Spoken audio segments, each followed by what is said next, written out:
Yeah, I was in Armenia for 6 months with the Birthright Program, and they asked me to give a short presentation on the Birthright Program. Go ahead and someone switch to the next slide, please. You mind switching to the next slide? Oh. Okay, great, thank you. Thank you, appreciate it. So, yeah, just hit the down key. Great, perfect. Okay, so first, just a general overview of the program. There's 2 programs that I'm advertising today. There's the Birthright Program and then Armenian Volunteer Corps, or AVC. So the Birthright deal is this. If you're between 21, 32, and you're willing to volunteer 30 hours of your time a week, then you get room and board at very, very low price. It's like maybe $150 a month, something like that. And if you stay between, over 14 weeks, they can reimburse your travel costs up to 100%. If it's between 9 to 14 weeks, then they might up to 50%. There's another option that they recently rolled out called Birthright Lite, where if you can't stay 9 weeks, but you can do the 4 to 9 weeks, they'll let you do that. However, they won't cover your travel reimbursement. But what they'll do is they'll let you repeat the program.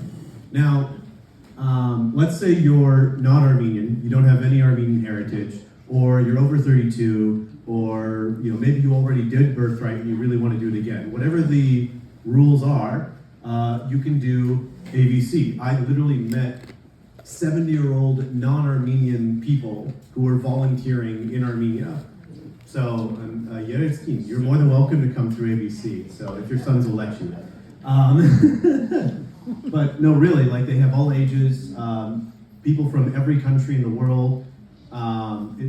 You'll see as we go through. Can I have the next slide, please? The next slide. Are you able? Are there any questions on what you see right now? I have the next one. Okay, great. Okay, so when I say they cover all fields, they truly do cover everything. It was pretty amazing to see how a non-Armenian speaker like me could have as many jobs as I did. I know people who worked on movies, I know people who worked in law offices, journalism. I mean, you see all this here, but it is very much more. If you give them a job field that you want to volunteer in, they will find one. I've never found anyone who couldn't find some job doing something. And even if you say, but I just got out of college, I got nothing, look, do you speak English? Okay, you speak English? Teacher, boom, there you go, there's your job. Next slide, please. All right, so this is a general outline of what the Birthright experience is. So I'm gonna get into what I did in a little bit, but I want you to know this is the background of what's going on for everyone. So you're doing your internship or volunteering 30 hours a week. It's pretty cut and dry. Every Saturday, you get to go on an excursion where just for about $10, they take you somewhere in Armenia.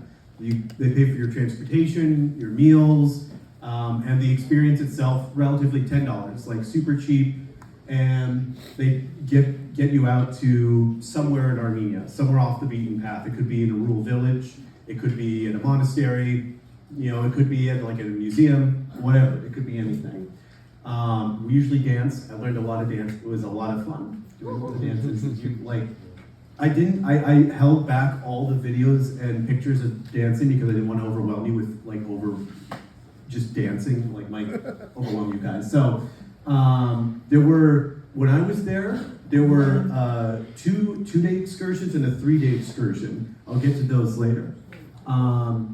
Social tie-ins. So also throughout the week they have what they call havocs and forums. So basically these are little mini excursions after you're done with the job for the day. You go off maybe to a local museum, or you do a local activity, or they bring an expert in. We got all sorts of policy experts or culture experts or teachers to come and give presentations on things like Golmitas or Armenian music, or heck, Armenian map making. That was a really fun one. Networking. So as I said, you meet people, Armenians from literally all over the world. There were Armenians from places I didn't even know had Armenians. But yeah, I have great friends in I met friends in basically every continent. I don't think anyone from Antarctica volunteered, but basically every continent. We got free language classes twice a week. I took huge advantage of that. They were super helpful. They were there to accommodate very good proficient speakers and people like me who didn't even know, like what the alphabet was. So it says optional homestay living. To me, this is almost half the program because they're not setting you up in a hotel. They're giving you a family. And I really do mean, like, I felt like it was family. Within hours of getting to know these people, they were referring to me as their son. And it really was indistinguishable from being with my own birth parents back home. And it happened quite a lot. So almost half my presentation is talking about my host families and the impact they had on me. It is optional, so if you don't want to do that, you can always just pay for rent for a place. Or if you have family, you're also welcome to stay. They're super flexible. And also, they offer lots of opportunities for alumni. Full office support, they really do mean it. These are the hardest working people I know. I work in DC, I've seen hardworking people. The people at Birthright truly work nonstop. They work late into the night, they work weekends. They really are there for you for any imaginable need you could think of. Next slide, please.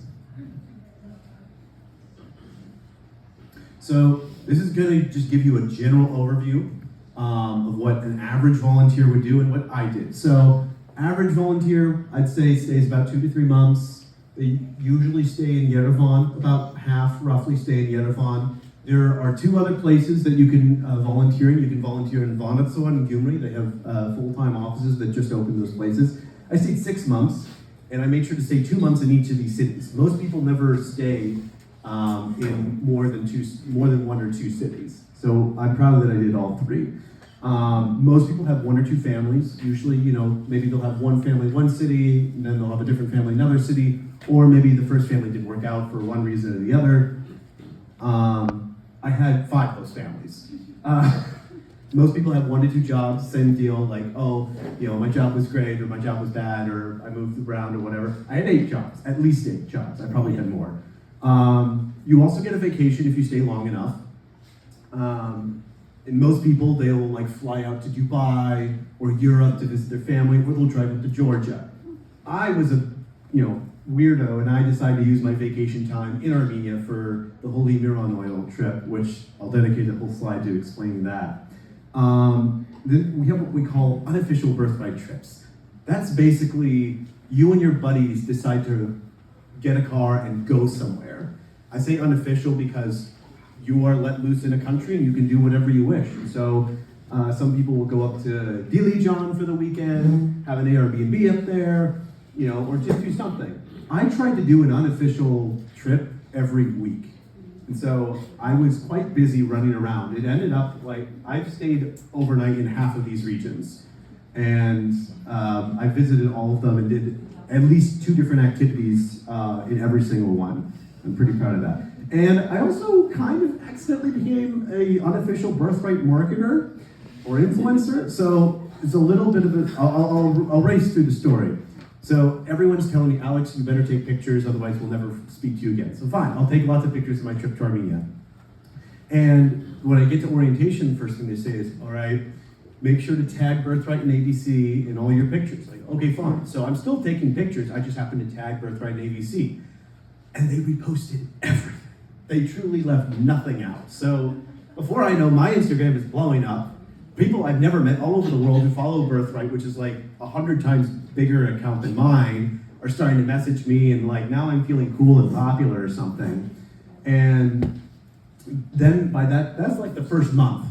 And then I go over to Vanatsoa, which is a smaller office, and they say, Alex, you do such a good job. Could you please specifically target Vanatsoa and talk about how great Vanatsoa is? Fine, okay, so a whole month, I just talk about how great Vanatsoa is because I was asked. And then I go over to Gyumri, and now I'm called the Vanatsoa guy.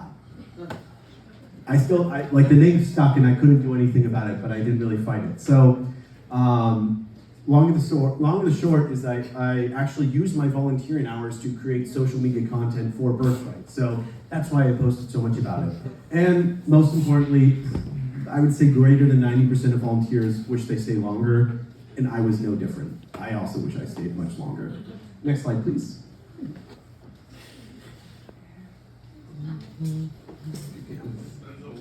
Great, okay, so I am trying to get a picture of every host family, but I'm not showing you photos of this first host family because the father was involved, or is involved in the military, and he would prefer his picture not be on the internet, so I'm respecting his wishes. And basic summary of this family: they were the first family to greet me in Armenia, so they mean a lot to me. They also were the first family to take me to church, and actually they're the only couple parent that actually drove me to church personally and worshiped with me together. So that was a pretty big deal. So we went to that church together. Is that Sur Hoganes? No, it's not. It's a bit more on the outskirts. I think it's one of the Asfaltatsi, one of them. There's a lot of them.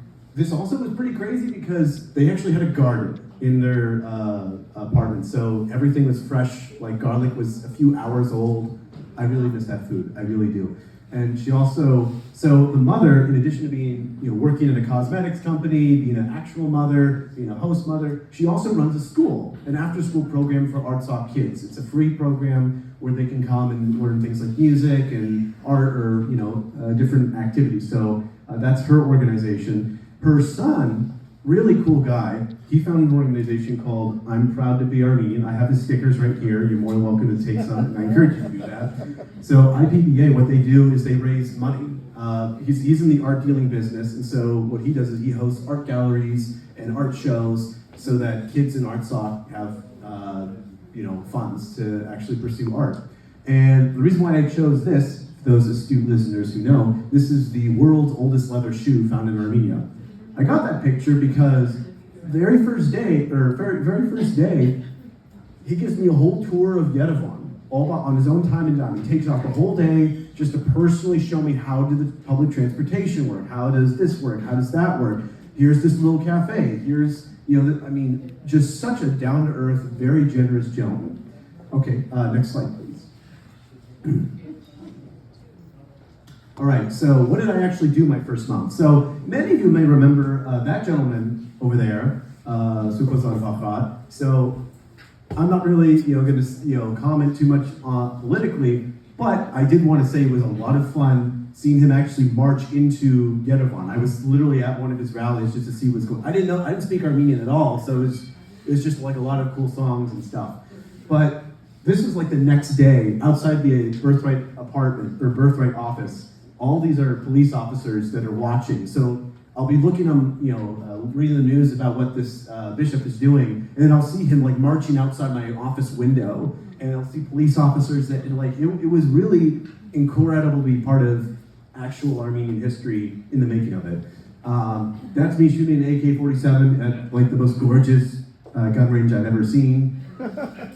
So this is me at Khorverap. I was kidnapped by some people from DC, like a guy from DC who's like married to an Armenian, not Armenian, but like the drivers, recognized me. It's a long story, but basically they drove me they did get me back from Khorverap. They didn't fully kidnap me, I guess. But that family that drove me was very helpful for something we'll get to later. And so I mentioned that there were 2-day excursions. My very first excursion was a 2-day excursion in a village called Khachik in Vayatsor. So this is the woman we stayed with. Now, usually they try to put one Armenian speaker and a non-Armenian speaker. My friend Vicho from Chile speaks great Spanish, great Italian, great English, doesn't know any Armenian. I don't know any Armenian, so we had a very interesting night, to say the least, but we're still alive, we didn't die. As for the first job I actually did, it was with EMOS. EMOS is an app that, it's like small charity donations for people in Armenia, so I was really proud to work with them. Next slide, please. Great, okay, so this is my first Vanatsor host family and second family in Armenia. So this is Karine, and that's Volvik. So they were very sweet to me. Karine is not just a teacher of English, she is a professor of English. She teaches literally pre-Shakespearean English to people. Like, her students were brilliant. I could have discussions with her on the fall of the Roman Empire in English, and she could probably have had it with me in an older form of English. But very, very sweet family. This is their daughter and grandkids who live just 3 apartments below. Yes. So thank you for pointing that out. So I'm very sentimental about this because they were very kind. Aside from the fact they were very kind to me, when I came back, I gave Hovik a call because it was his birthday in November. And then December, Karine texted me and told me that he passed away. And it was really just completely out of the blue. I did not see it coming, but it was really stunning to me that I got, to spend like his last year with him. And there's not a regret I have. He was literally was one of the best male chefs I had. I think he was the only man I ever saw cook in Armenia. He made like half my meals, like breathtakingly sweet man. Didn't speak, I think, he only spoke 2 words in English. He's thank you. That was it. But believe me, he's one of those people that could speak so much and say, without saying much. He didn't need words to speak. But this is a Dendral Park. I paid for the taxi fare to get us up to this, basically a botanical garden, where they have plants from all over the world, most of the U.S. And it was basically the last like family vacation that we did. And we did it together, and we did it.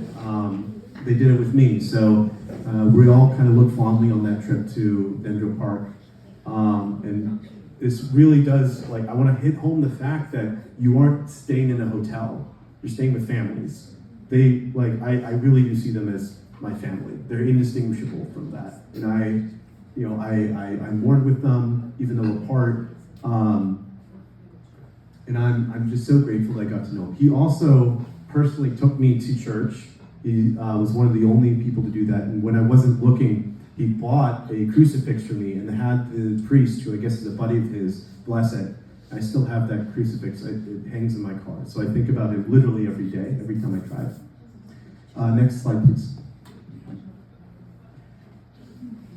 All right, so my second month in Vanadzor, the big pull is nature. This is an average view in the Lori region. I absolutely loved it. So this is the Boo Cafe, great view. Plus going in springtime and early summer is just a peak time to go. This is a school that we helped refurbish from the inside. It's in Spitak, those of you who know. One very interesting thing is we bumped into Catholicos. That doesn't usually happen. I think I was one of the only religious people, or diasporan volunteers on the trip. And I kept trying to explain these people, this is kind of a big deal. And most people just what is he talking about? I just didn't want to say he's the Armenian Pope. That didn't feel right. So, but yeah, who can claim they just meet the head of your church on a random tour of a monastery? I know, I love our church, it's great. So I worked at destination management organization Lori DMO, which basically promoted tourism in the Lori region. So if you want to go to Lori for vacation, I know where to go. I know that region very, very well. This is a farewell party. They wanted to say goodbye to me. That's the other thing, is if you go to Birthright, you're going to have a lot of farewell parties, birthday parties, celebrations. They also officially reopened the office. So it was a reopening, and also Alex is leaving. So I got to see the bare bones office and work in there for a whole month. And then as soon as they have chairs and it's nice to be in, then I leave. Go figures. All right, next slide, please. I'm sorry, how many birthdays do you have in 6 months? You'd be surprised. I mean, they have a couple hundred volunteers cycle through. So, it's different people are having different birthdays, people are leaving, or whatever. Okay, so I spent 2 consecutive months in Gyumri. This is the only family I have in Gyumri. That on the left is my host mother, Alexia. That is her mother, Julia. She has been at this for over 20 years. Her mother. In fact, Alexia actually grew up as a host sister. So she literally grew up hosting diasporas. So she got it down to a science. She really knew backwards and forwards how to be a host mom. This is the father. He's a genius. Like, look at this guy. He's in 2030, like dipping ice cream in his coffee. Like, I thought he was brilliant.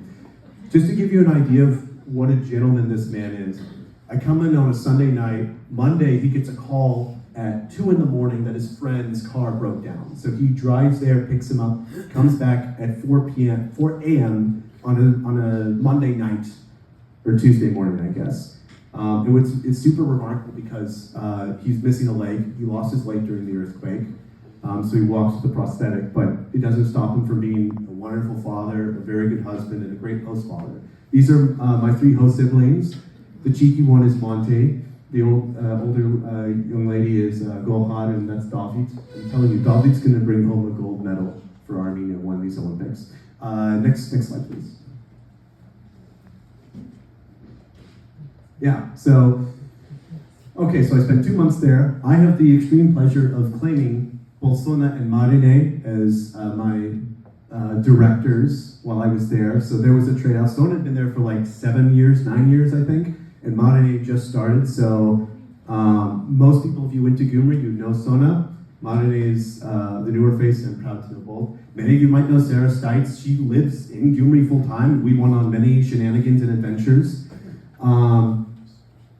Have you ever heard of Kiala? Raise your hand if you've heard of Kiala. Okay, so I believe it's a Turkish word for head. What that is, it's like the head of a cow. And they ordered it, and like they offered it at Gyumri. And so I had many great pictures and videos of me like eating the eyes and brain and stuff, and I go, everyone's just about to eat. Maybe I shouldn't show that. So I just showed what's left of the jawbone after I was finished. I threw it to a street dog. So that was probably one of the most important experiences, because I got to visit an orphanage in Gyumri. It was run by the Catholic Church. So that's an Armenian nun, Armenian Catholic nun. I could do a whole presentation just on that, but I won't because I'll get choked up. This is what I look like with a Soviet-style haircut, because they have like these barbers that like pride themselves on never changing since the Soviet times. So that's what I look like with a Soviet haircut. This is technically in Vanitsor. I was living in Gyumri, but my younger brother, Gregory, was in Vanitsor for his first time in Armenia. So I made a long, complicated trip to Vanitsor, hung out with him for a few hours, and came back. So, you know how I worked at an art school, or volunteered rebuilding an art school in Vanitsor, or in Lodi? Well, for some reason we did the same thing in Gyumri. We also rebuilt a art school, go figure. And this was mixing cements. If you can see it from the back, it's basically a pool of cement that we're mixing with our shovels. And I worked for this company called Lead for Shirak, which basically promotes tourism in Shirak, or the province that Gyumri is located. So if you want to know where to go in Shirak, I'm your guy. Next slide, please. Okay, so remember I talked about I kind of did my own side thing. So Birthright is pretty generous and pretty flexible with letting you make your own volunteering. So remember that couple that kidnapped me? Well, they had a friend who lives in Agarat teaching English at Hope Language Center. So I asked Birthright, can I go down to Agarat and volunteer there? Okay, sure, just don't get shot. Like, sounds good, all right. And if you can see, like, it's not labeled on this map, but this is Azerbaijan, this is Iran. This is what the border looks like. I took a picture of a Iranian fortress, it probably was Armenian. And then over here, this is the border of Nakhchivan. Right on the other side is Azerbaijan. And that's where I stayed for a whole week. I got to teach English to a bunch of kids. This young lady here is my cousin. There's a long, interesting story to that. Long lost cousin, reunited after the genocide, another day. This family is from a refugee family from Artsakh. And they hosted us at their home. They gave us everything at their table was fresh. Even the chicken was running around a couple hours earlier. Everything was fresh. And when you live in a place where a grocery store is half the size of this room, like, it's amazing to see what people can make do without so many conveniences we take for granted. All right, next slide, please. So this is my second Yerevan host family. The first one was a little busy and couldn't properly host me. That's Susanna and Asad. Also, they didn't speak any English at all. So I had to figure it out as I went. But I had been here for a couple months, and I also knew how to use Google Translate. And they also knew how to use Google Translate, so it wasn't that bad. They had been host family for 20 years. So I say, how did you do this to you English speakers before Google Translate? And they go, oh, we used the book. I don't know how, but they also get a bunch of celebrities. So maybe you recognize Deacon Johnny or Father Nikogos. Both of them happen to be former host sons or guests of Azat and Susanna. So it was very remarkable that I knew former people who lived with them. Next slide, please. All right, so 5th month in Yerevan. This right here was a fun little unofficial trip I took. That young lady in the back is an Indian girl from Dubai who was going to come to Armenia with a friend, but the friend was rejected at the border, or was rejected at the airport, had to fly home. So she just decided to continue her vacation alone, which is pretty brave of her, considering she spoke zero Armenian, only spoke English. In fact, she told me I was the first person in her whole week that she had a full conversation with. So this driver didn't speak any English, just Armenian. I was at a point where I could talk, I suppose, or kind of grasp what was going on. And this next picture is a good example. So we're driving down, going through the tour, and he says something. And then, she looks at me and goes, Alex, what did he say? And I go, I think he said, pull over, I need to pull over to buy some cheese, but that can't be right, that's ridiculous. No, we really did pull over, and he did try to buy cheese from Yazidis. And so, I'm doing my best to follow what's going on. He's talking about how he wants to buy me a kilogram, and he's talking about how they're trying to shortchange him. I'm just here, I don't want a kilogram of cheese. It's tasty, but I don't want a kilo of cheese. And he's thinking, oh, they're trying to sell him. She's sitting in the back going, what is going on? Average Armenian experience, really. This is me at the Opera House listening to Gayane. Everyone has to do that. Breathtaking experience. This is another place I worked at called Arm Bionics. I never thought I would work for a prosthetics company, but I worked for a prosthetics company. One of the things I did is research their competitors. As it turns out, they actually were, I genuinely think this Armenian company was better than other global alternatives. So I was super proud to work at that company. Next slide, please. All right, so the Holy Muron trip.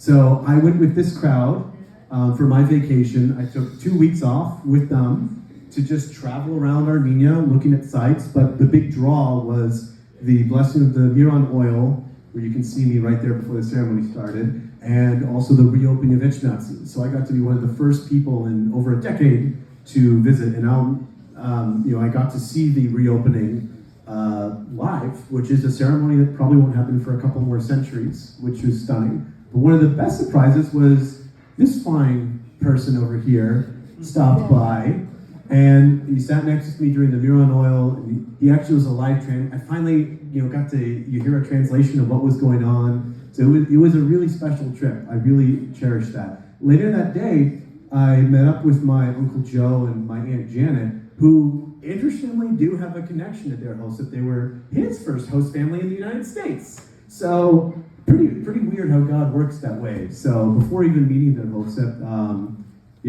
it's almost like God, wanted us to meet and hang out together. And that over there is Father Chach, who is the pastor of St. Noddig's in Cleveland. And he was actually leading us the whole week, and he did a wonderful job. Great person to talk to. All right, next slide, please. Okay, so second Vanatzor host family. First quick note on my first Vanatzor host family, that's Hovig again. It just so happened that former host that stayed, or a guest that stayed with them came back. His name is Nick. Nick is a very well-known in Chinese vertical films. He usually plays the white CEO, and so that's what he does for a living. He's an actor for vertical films in China, and he returned, brought his father and brother. First time his father's been to Armenia, and I also brought my friend Ara, who was the current guest with Ovikin Karen. So we got 3 people in one house, all in one picture. But my second host family is very sweet. I really did wish I could give an essay on each one of them. They all were so wonderful. This Tati here didn't speak a word of English, but I feel like she knew me better than any person. Like the psychological prowess was crazy. But then again, I'm a guy, I'm not very complicated. She looked at me, thought I was hungry, fed me, so genius, like, oh wow. So look, see, she's feeding right there. And I really do mean they were part of family. Like this young lady who, is adorable, was a relative that came in just for like 2 days, but they still let me celebrate her birthday, and they really treated me like I was one of their family. We danced together, like literally we danced for hours in that small little room. I was so blessed to have them. They were so kind to me. All of my families were. Okay, next slide. So this is my final month, so I'm gonna get through it without choking up. One fun thing we did is we met the mayor of Vonitsor. So yeah, I was all into it. I was talking tax policy. We were talking what's the sewage layout, like everything. Everyone else looked like they wanted to die of boredom, but I was having a time, let me tell you. This is Pulvanis. It's as you can see, a little church. The Soviets actually blew it up 3 times, but the Armenians kept rebuilding it over and over. This doesn't do it justice. There truly were thousands of khachkars. I mean thousands. Like, it was incredible. It was raining. This is what it looked like when it was a downpour. So that's me, just appreciating the moment. It was probably one of the most, I told you about all the different things I did on this trip, but it was a very peaceful thing to be surrounded by crosses, alone on a mountaintop with a place that was so filled with a lot of faith. It meant a lot to me. One of the last things I did, one of my last job sites, was with MIT Mission. They brought specialists from all over the world, mostly Europe, Greece, Germany, Poland, wherever, to Vonitsor of all places to talk about city renewal and city planning, and I got to be a part of those discussions. I was very pleased about that. So this is not in Vonitsor, this is in Yerevan. So really cool. So I'll give you the speed run of like the last few days in Armenia. So I come back from Vonitsor to Yerevan. I stay in the first host family's home. So I get to live with the same family where it all started. Then I had an exit interview, and that's me with my completion certificate, trying not to cry. And then the very next weekend, we do a 3-day excursion in Mekhi. So we go back to Sunik, all the way down to the border. Have one more host family. This gentleman, I can't remember his name. He offered me very, very moving toast because he knew that this was my last evening in Armenia. That's Vicho, same guy that I had my first excursion with. I also got to be his roommate again.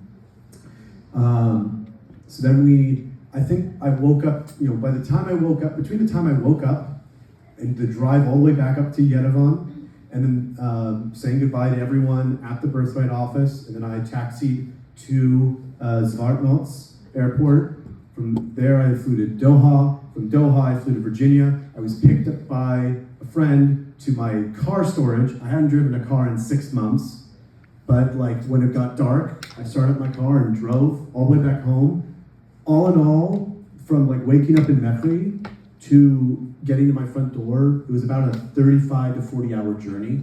So, and I remember either going to sleep or waking up going, it just feels like an absolute surreal dream. I couldn't believe that I had this opportunity. I'm so blessed and so grateful. The worst thing of it was definitely being separated from you. There wasn't a week that went by where I didn't think about how much I miss you. I think I listened to probably every sermon by Der Hofstedt. Even though I was going to church and liturgy, I really miss everyone here. And I'm really so grateful that so many of you told me that you were praying for me. That really did mean a lot. I can't tell you how much I appreciate all of you and how grateful I am for all of you. So I'm not happy to open for questions, but thank you. Yeah.